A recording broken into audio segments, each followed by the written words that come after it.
Exercice numéro 1. Il va s'agir ici d'étudier un consommateur défini par une fonction d'utilité et de chercher l'optimum de ce consommateur. Pour cela, on va étudier d'une part la contrainte de revenu dans la question 1, puis on étudiera l'utilité dans la question 2. On se posera ensuite des questions pour voir comment évolue l'équilibre de ce consommateur lorsque le prix évolue dans un premier temps. Et puis enfin, on regardera ce qu'il se passe lorsque c'est le revenu qui diminue. Alors dans un premier temps, il va s'agir d'écrire la contrainte de budget du consommateur. Donc ça, on a l'habitude de le faire. Le revenu est égal à la dépense en bien 1 plus la dépense en bien 2. On isole x2 de manière à pouvoir tracer la contrainte de budget dans le repère x1, x2.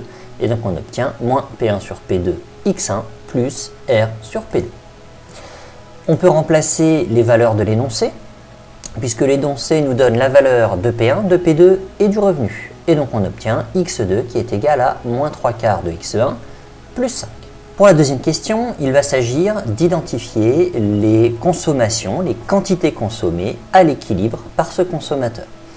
Alors il y a plusieurs méthodologies possibles. Ici, on va utiliser une propriété à l'équilibre du consommateur. On sait qu'à l'équilibre, le TMS est égal au rapport des prix. Donc, dans un premier temps, on va écrire le programme du consommateur. Ici, notre consommateur va maximiser son utilité. L'utilité était définie par la fonction x1, x2 par l'énoncé, sous contrainte de son revenu disponible pour consommer. Pour trouver les quantités consommées à l'équilibre, on va donc partir de cette propriété qui est le fait que le TMS est égal au rapport des prix à l'équilibre et uniquement à l'équilibre. Le TMS est égal au rapport des utilités marginales, donc on peut écrire cette égalité-là. On va remplacer l'utilité marginale de 1 par sa valeur, donc ici on dérive l'utilité qui est égale à x1, x2 par rapport à x1, et donc on obtient x2. Et ici, on dérive l'utilité par rapport à x2, et donc on obtient x1. Il va s'agir maintenant de résoudre ce système. Alors pour résoudre ce système, la méthodologie est toujours un petit peu la même.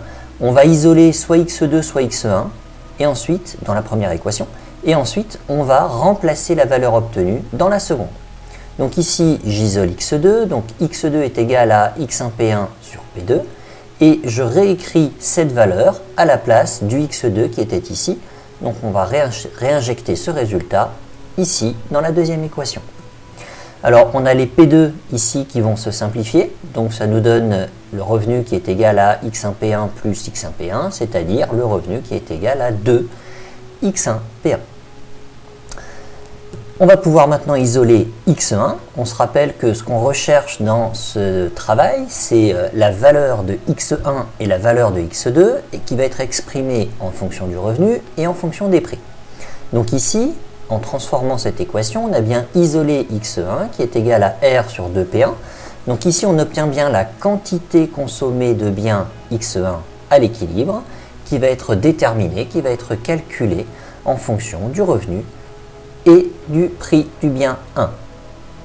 Une fois qu'on a ce résultat-là, on peut le réinjecter ici dans cette écriture. Ici, on avait x1 et donc je le remplace par le résultat que je viens de trouver ici. Je simplifie, donc j'obtiens x2 qui est égal à R sur 2 P2. Les P1 qui sont ici se simplifient.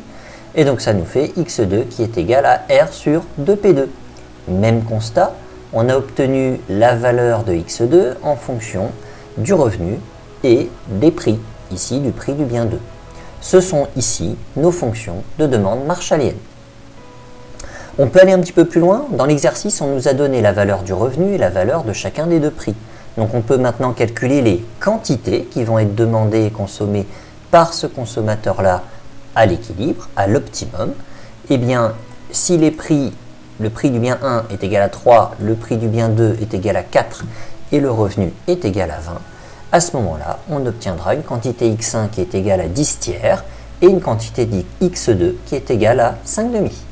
Si maintenant le prix du bien 1 double, donc le prix du bien 1 passe de 3 à 6, eh bien on va réécrire notre contrainte de budget.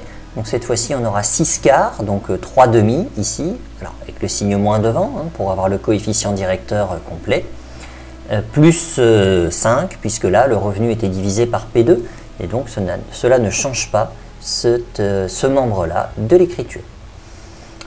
On va du coup pouvoir réécrire les demandes. Eh bien, cette fois-ci, on aura x1 qui sera égal à 5 demi, et puis x2 qui sera égal à 5 demi. Alors, on n'est pas tellement surpris des résultats. Qu'est-ce qu'on observe? Le prix du bien 1 a été multiplié par 2. Eh bien, on s'aperçoit que la consommation, donc la quantité consommée de bien 1 à ce prix-là a été divisée par 2. Et puis, la quantité consommée de bien 2, elle, n'a pas changé, puisque les prix du bien 2 et le revenu n'ont pas changé. On termine par une étude des évolutions de l'équilibre, cette fois-ci lorsque c'est le revenu qui évolue. Alors ici, on nous dit que le revenu va doubler. Alors, on réécrit notre contrainte budgétaire, et puisque le revenu double, eh bien, il n'y a pas de changement en ce qui concerne le coefficient directeur de cette droite. Par contre, ici, ce paramètre est multiplié par 2. On peut là aussi réécrire les quantités consommées de bien 1 et de bien 2. Donc la quantité consommée de bien 1 devient 20 tiers. En fait, on consomme 2 fois plus. Et la quantité consommée de bien 2 devient 5. Là aussi, on consomme 2 fois plus. Donc l'individu est 2 fois plus riche. Il a un revenu qui a doublé. Les prix n'ont pas changé par rapport à la situation initiale. Il va donc pouvoir consommer 2 fois plus.